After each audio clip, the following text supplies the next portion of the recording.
ओम शांति। आज है 8 नवंबर 2021। आज के बाबा की मीठी मुरली के मुख्य ज्ञान बिंदु है इस प्रकार से। बाबा कहते हैं, मीठे बच्चे, शिव बाबा का बनकर कोई भी भूल नहीं करना। भूल करने से बाप का नाम बदनाम कर देंगे। आज पूरी मुरली में बाबा ने समझाने दी है कि कोई भी भूले ज्ञान में आने के बाद मत करो, गफलत मत करो, क्योंकि उससे बाप का नाम खराब होगा। बाबा ने प्रश्न में पूछा कि सबसे बड़ी प्रवृत्ति किसकी है और कैसे। उत्तर में बाबा ने कहा कि शिव बाबा की है सबसे बड़ी प्रवृत्ति, क्योंकि जिस प्रकार से हम भक्ति में पुकारते हैं, त्वमेव माता श पिता त्वमेव, तो वो प्रवृत्ति मार्ग वाले हुए। लेकिन जब तक वो साकार में ना आए तब तक उनकी प्रवृत्ति नहीं, क्योंकि ऊपर में तो बाबा आत्माओं के साथ निराकारी रूप में रहते हैं। लेकिन जब साकार में आकर ब्रह्मा बाबा में प्रवेश करते हैं और हम बच्चों को अडॉप्ट करते हैं, तो सबसे बड़ी प्रवृत्ति हो जाती है। बाबा ने कहा कि प्रदर्शनी में सबसे पहले त्रिमूर्ति पर समझाना चाहिए कि कैसे बाबा निराकार है और आकर के ब्रह्मा द्वारा स्थापना करते हैं और यह पढ़ाई पढ़ाते हैं। आज बाबा ने ब्रह्मा बाबा के लिए कहा कि मैं तुम्हारा बाप भी हूँ तो माता भी हूँ, लेकिन मुझे प्रवृत्ति मार्ग में आना पड़ता है, तो यह मेरी युगल भी है तो बच्चा भी है, अर्थात ब्रह्मा बाबा हमारी माँ है। तो सबसे बड़ा प्रवृत्ति वाला बाबा बन जाता है। मुझे ही सुप्रीम बाप, सुप्रीम टीचर और सुप्रीम गुरु भी कहते हैं। दुनिया वाले गुरु करते गाइड के लिए या मुक्ति के लिए, लेकिन वह सब है झूठ। बाबा ने कहा कि परमात्मा जो है उनको अंग्रेजी में ट्रुथ कहा जाता है। God is truth and truth is always one. तो परमात्मा आकर ही सत्य सच खंड की स्थापना करते हैं, वही करण करावनहार है। बाबा ने कहा बाप भी है, दादा भी है, बड़ी माँ भी है और प्रजापिता भी है। ब्रह्मा जो है वह बाप भी है, दादा भी है, बड़ी माँ भी है और प्रजापिता भी है। फिर बाबा ने कहा कि करण करावनहार तो परमात्मा गाया हुआ है, तो कैसे वह कराते वह खुद ही आकर के बतलाते हैं। बाबा ने हम बच्चों को कहा कि मनुष्य कहते हैं कोई मरता है तो स्वर्गवासी हुआ, तो कोई समय तो होगा कि जब स्वर्गवासी होंगे तो जरूर यहाँ पर ही हेवन होगा।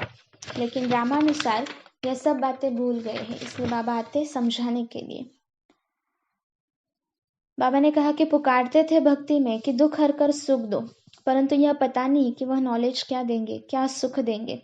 तो जब बाबा आता है, रचना रचता है, क्रिएशन हम बनते हैं, तो क्रिएटर जो रचना रचता है, प्रॉपर्टी देता है, तभी हमें समझा जाता है। बाबा ने कहा कि जैसे दुनिया वाले जो है वह सिर्फ फादर कहने से उनको मुक्ति का वर्षा मिलता है, लेकिन यहाँ पर तुम बच्चे माता पिता कहते हो, तो तुम बच्चों को मैं अडॉप्ट करता हूँ और जीवन मुक्ति का वर्षा देता हूँ। बाबा ने कहा कि यह पाठशाला है। कौन सी पाठशाला है? तो यह मनुष्य से देवता बनाने की पाठशाला है। तो जैसे दुनिया के जिस्मानी स्कूल में मैप्स होते जिससे मनुष्य झट समझ जाते, वैसे ये चित्र भी मैप्स है जिससे झट समझ जाते हैं।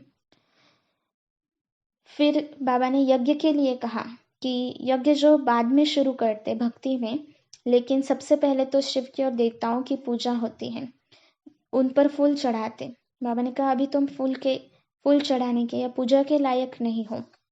शिव के ऊपर अक्का धतूरे का फूल चढ़ाया जाता है।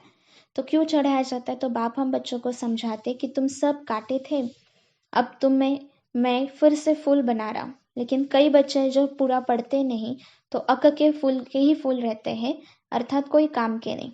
और कई है जो बहुत अच्छा पढ़ते, तो सदा गुलाब रहते, कोई गुलाब कोई मोतिया बनते हैं।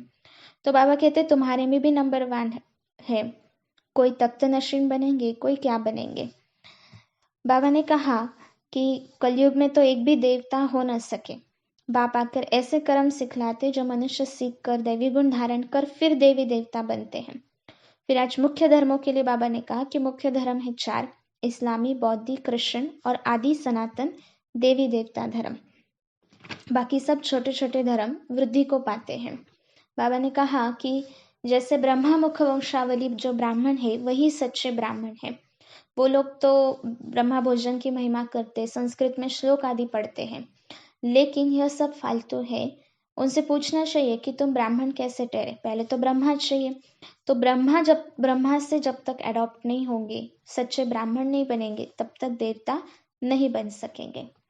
मुख्य है अल्फा और बे, बाकी सब है डिटेल।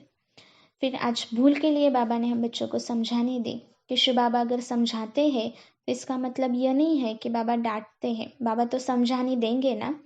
अगर बच्चे भूले करते तो नाम किसका बदनाम होगा? जरूर शिव बाबा का। इसलिए शिव बाबा बच्चों के कल्याण अर्थ शिक्षा देते हैं। फिर बाबा ने निमित्तों के लिए भी कहा कि जैसे ब्रह्मा बाबा निमित्त है या बड़े हैं, उनसे कोई भूल हो जाती है तो उसको सुधारने के लिए भी ड्रामा नोट है। इनसे कोई नुकसान हो ही नहीं सकता। कोई नुकसान की बात भी हो जाती तो हर बात कल्याण में बदल जाती है। और कल्याण भी था तो वो ड्रामा में था, लेकिन आगे चल के वो कल्याण में बदलना ही है। किसी भी हालत में अंत में कल्याण ही होना है, क्योंकि बाप है कल्याणकारी और उनको सबका कल्याण करना ही है। फिर बाबा ने कहा कि जैसे सेकंड में जीवन मुक्ति मिलती है, वैसे सेकंड में पाप की सजा भोग नहीं सकते हैं। जैसे काशी कलवट का उदाहरण बाबा ने दिया कि काशी कलवट खाते हैं तो सेकंड में पिछला सारा हिसाब चुकता हो जाता है, लेकिन नए सिर से फिर से होता रहता है। आज बाबा ने कहा कि शिव बाबा की आत्मा पढ़ाती, कृष्ण की आत्मा नहीं पढ़ा सकती, क्योंकि कृष्ण तो देहधारी है। फिर आज खास करके बाबा ने समझानी भी दी कि कैसे यज्ञ में विघ्न पड़ते हैं, जिसको भावी समझकर, रामा समझकर छोड़ देना है, जिससे कोई नुकसान या कोई भी दुख की बात नहीं उठानी है। आज बाबा ने कहा कि कदम कदम पर पदम है, कदम कदम पर कमाई है, पढ़ाई सोर्स ऑफ इनकम है, और 21 जन्म के लिए तुम बच्चों को यह सोर्स ऑफ इनकम मिलता है, तुम पदमपति बनते हो। इसलिए पढ़ाई पर पूरा पूरा अटेंशन देना है। धारणा में आज बाबा ने हम बच्चों को समझानी दी है कि सदा स्मृति में रहे कि यह कल्याणकारी युग है, इसमें हर बात में कल्याण है, तो हमारा अकल्याण हो ही नहीं सकता। हर बात में कल्याण है, इसलिए सदा निश्चिंत रहना है।